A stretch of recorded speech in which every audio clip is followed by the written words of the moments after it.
ఈరోజు స్కందగిరి టెంపుల్లో 4వ వారం పూజ చేయడానికైతే వచ్చేసాను. ఇక ఈ ఆలయ విశిష్టత గురించి మనం తెలుసుకుందాం. సికింద్రాబాద్లోని పద్మరావు నగర్లో వెలిసిన స్కందగిరి సుబ్రహ్మణ్య స్వామి ఆలయం అత్యంత ప్రసిద్ధమైనది మరియు మహిమాన్వితమైన క్షేత్రం. ఇక్కడ స్వామివారు శ్రీవల్లి దేవసేన సమేతంగా కొలువై ఉంటారు.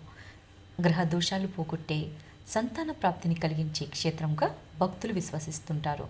ఇక్కడి నవగ్రహ సన్నిధి కార్తీక మాస పూజలు చాలా విశిష్టమైనవి. ఈ ఆలయ విశేషాలకు ఒకసారి తెలుసుకుందాం. ఇక్కడ ప్రాముఖ్యత ఏమిటంటే సుబ్రహ్మణ్యేశ్వర స్వామికి ప్రీతికరమైన ఈ ఆలయంలో 51 లేదా 101 ప్రదక్షిణాలు చేస్తే అప్పుల బాధ, సంతానలేమి వంటి సమస్యలు తొలగిపోతాయని భక్తుల నమ్మకం. ఇక నవగ్రహ సన్నిధి గురించి తెలుసుకుందాం. ఈ ఆలయంలోని నవగ్రహ సన్నిధి ప్రత్యేకమైనది. దీనిపై కప్పు 12 రాశి చక్రాలు, 27 నక్షత్రాలను సూచిస్తూ జ్యోతిష్య శాస్త్రంలో పరిజ్ఞానంతో రూపొందించబడింది. ఇక్కడ కార్తీక మాసంలో మహాన్యాస పూర్వక రుద్రాభిషేకం హోమాలు వైభవంగా జరుగుతాయి. ప్రతి మంగళవారం మహిళలు నిమ్మకాయ దీపాలు వెలిగిస్తూ ఉంటారు. 11 వారాలు కానీ లేదా 23 వారాలు కానీ ఎవరికి తోచిన విధంగా వాళ్ళు వెలిగిస్తూ ఉంటారు. ఇక్కడ దీపాలు వెలిగిస్తే కోరుకున్న కోరికలు నెరవేరుతాయని భక్తుల విశ్వాసం. ఇక ఈ ఆలయం సికింద్రాబాద్లోని రైల్వే స్టేషన్కు సుమారు 2 కిలోమీటర్ల దూరంలో పద్మరావు నగర్ వారాసిగూడ ప్రాంతంలో ఉంది. సికింద్రాబాద్ నుంచి ఇక్కడికి వెళ్ళడానికి 44X బస్ సర్వీస్ అందుబాటులో ఉంటుంది. సికింద్రాబాద్ నుంచి 3 స్టాప్స్ తర్వాత ఈ స్కందగిరి ఆలయం వస్తుంది.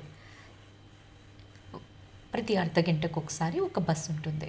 ఇక్కడ సమయాలు ఉదయం 7 గంటల నుంచి 12 గంటల వరకు ఆలయం తెరిచి ఉంటుంది. ఇక సాయంత్రం 4 నుంచి 8:30 వరకు తెరిచి ఉంటుంది. ఇక్కడ సుబ్రహ్మణ్య స్వామితో పాటు శివ, విష్ణు, హనుమంతుడు, దుర్గాదేవి సపరేట్గా ఆలయాలు ఉన్నాయి.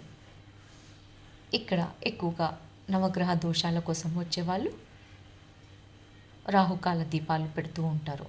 రాహుకాల దీపాల కోసం ఎక్కువగా శుక్రవారం వస్తుంటారు. ఇక్కడ దీపాలు వెలిగించడానికి ఒక ట్రే కూడా ఇస్తారు. ఆ ట్రేలో మనం ఆకు పెట్టి దీపాలు వెలిగించాలి. ఆ ట్రేకు వాళ్ళు 20 రూపాయలు ఛార్జ్ చేస్తారు. ఒక్కో వారం ఒక్కో నిమ్మకాయ చొప్పున పెంచుకుంటూ పోవాలి. ఇక్కడ ఈరోజైతే చాలా రష్ ఉన్నారు. ఎందుకంటే సుబ్రహ్మణ్య షష్ఠి వచ్చింది ఈరోజు.